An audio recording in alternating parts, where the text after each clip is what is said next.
Yes, it's some ouches. I know. It's an ouch when you have to let go of your will, let God will be done, y'all. And it's just a matter of trusting God, and that's it. It's not hard. Once we get to that point, we trust God and not fear what we think should, could, would happen. When is God connecting you? I know a lot of marriages are not really 100% sure that God hooked them up. Yeah. That's where you have the issues. That's where you have divisions. That's where you have the struggles. Yeah. Understand, all we can tell you at this point is to pray and trust God Yeah. and obey and wait. Oh, go ahead, babe. Go It's, ahead. it's hard when you're already in it, and now you have to grow and you have to wait patiently and you have to be delivered. You have to be detoxed. It's harder when you are already in it and you don't know if God actually hooked you up.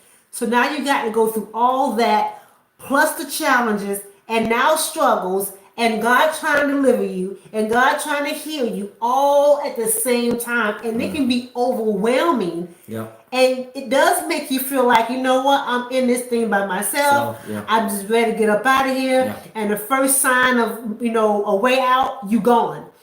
I do believe when God hooks you up, there's nowhere to go. You better go to your bedroom. You better get in your car and drive around the corner. But when God doesn't hook you up, all those options we talked about, that's where they come in play. Because when God doesn't hook you up, you're going to always have an option of divorce. You're going to always have an option to leave. You're going to always have an option to make an excuse. This is not the one. But you have to pray and obey and wait on God to move. A lot of times when we're talking to singles who are waiting for God to orchestrate. But we know there are some marriages that also listens to us that got together, and you're thinking to yourself, was this God? Mm-hmm. What do you do? Pray, obey, and wait. That's all we can say in that regard. Let me also say this, that the Holy Spirit dealt with both my wife and I. Well, he dealt with me about it, and I told my wife about it, and it was pertaining to those who struggle in a marriage where they are really doubting whether or not God put them together or not.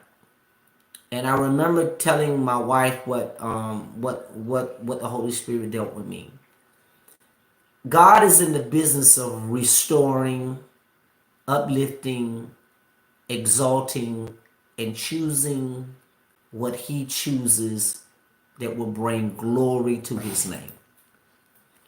But in order for all of that to take place, there has to be a repentance in a marriage.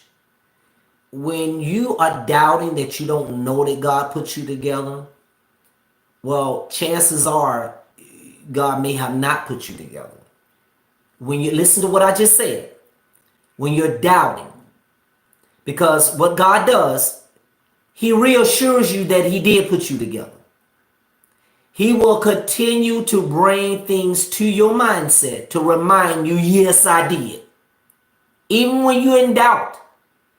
But if there is no reminder, if there is nothing for you to fall on or be able to lean on, if God ain't saying nothing, that's when you know. But this is the kicker. Even when you know it, you can still repent and ask God to fix it. It's all about acknowledging that you did something wrong. It's all about acknowledging that you are the one that made the choice. I have plenty of brothers that I know, plenty of people that I know, that they are going through their process of divorce. And they admitted to me plenty of times, you know what? I know God didn't put it together. Okay. Because God told them not to do it before they got married. So now they did it, and now they expect God to fix it, but God ain't fixing it because he had already told them not to do it from the get-go. We're not talking about those.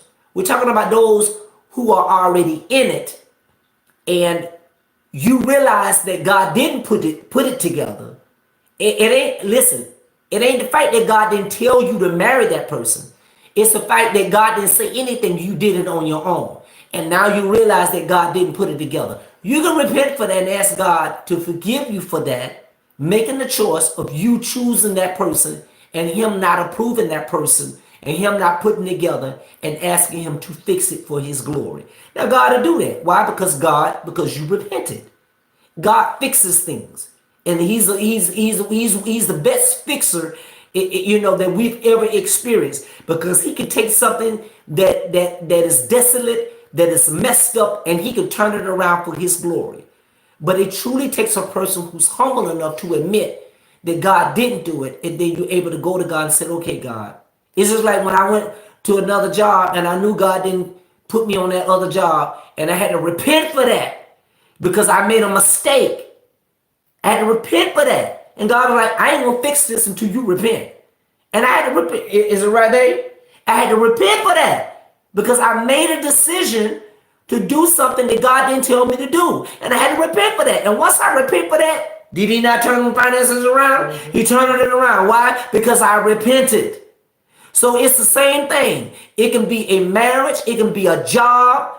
If you in doing something that God didn't tell you to do and you did it on your own, and you made a decision to do it on your own in the flesh, and you realize that it was a mistake that you did, all you got to do is repent, and God will turn it around for His glory. They say that when we come into Christ, we have to detox from the world and be retaught into the kingdom of heaven. It's been very hard for me. Yeah, it's only hard for you because you're not ready to let it go. You're not ready to submit. That's why it's only hard. Listen, it's not hard. God doesn't make this hard. Relationship with God, we make it hard. We make it hard because we're not willing to really obey what God is telling us to do, and we're not willing to let it go. The very thing that is causing us a hindrance with our relationship with God, we're not ready to let it go. That's why it's hard. It's not hard at all. God doesn't make this hard. God doesn't make His love hard, because His love is not hard at all. He's very easy. He makes things very easy because He's a loving God. And His love makes things easy. But if you don't want to humble yourself and submit yourself to God to allow Him to show you how much He truly loves you, yeah, the flesh is going to tell you it's hard.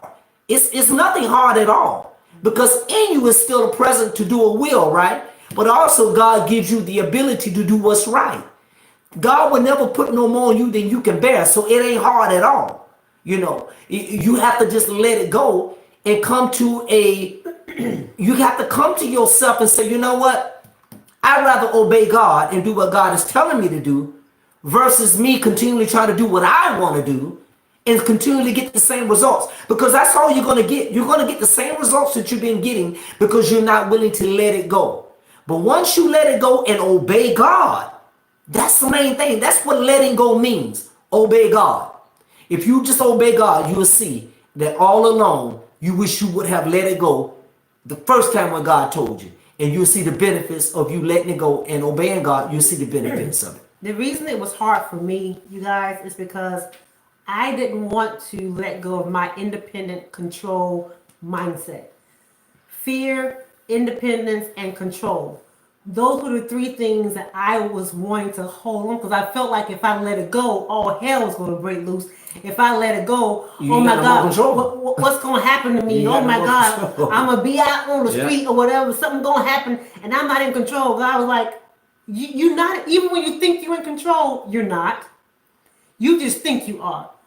But when that mindset and your heart lines up with God and you say, "You know what, God, forget my will."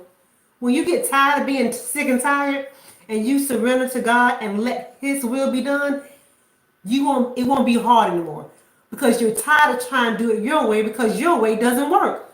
Your way flops every single time. I tried it my way for years, y'all, and I got the spiritual bruises to back it up. It doesn't work. But when you surrender and give it all to Him, and you're willing to obey what He says, then absolutely it will be easier.